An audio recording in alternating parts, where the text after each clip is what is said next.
ہم کریں گے ہر مظلوم کی حمایت۔ السلام علیکم، میں ہوں حرین فاطمہ اور آپ دیکھ رہے ہیں حمایتی نیوز HD چینل۔ نظر ڈالتے ہیں آج کی اہم خبروں پر۔ چشمہ گوٹ کے قبرستانوں کی زبوحالی، عوام کی چیخو پکار۔ ابراہیم حیدری ٹاؤن کی UC چشمہ گوٹ میں 4 قبرستان صفائی اور روشنی کی بنیادی سہولیات سے محروم ہیں۔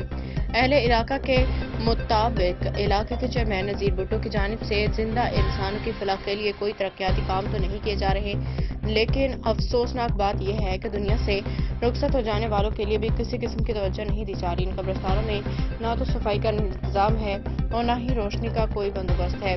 جگہ جگہ گندگی کے ڈھیر اور تاریکی نے نہ صرف ماحول کو خراب کیا ہے بلکہ قبرستانوں کی حرمت کو بھی مجروح کیا ہے۔ اہل علاقہ نے شکایت کی ہے کہ رات کے وقت قبرستان جانا ممکن نہیں ہوتا کیونکہ اندھیرا اور گندگی لوگوں کے لیے خوف اور مشکلات کا باعث بنتی ہے۔ علاقہ کے مکینوں کا کہنا ہے کہ وہ بارہا متعلقہ حکام کو شکایات کر چکے ہیں مگر ابھی تک کوئی عملی اقدام نہیں کیا گیا۔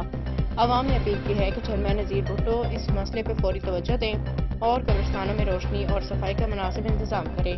یہ مسئلہ علاقائی انتظامیہ کی غفلت کا مبہوتہ ثبوت ہے اور فوری حل کا مطالبہ کرتا ہے۔ محمد خان ذیشانی کی رپورٹ۔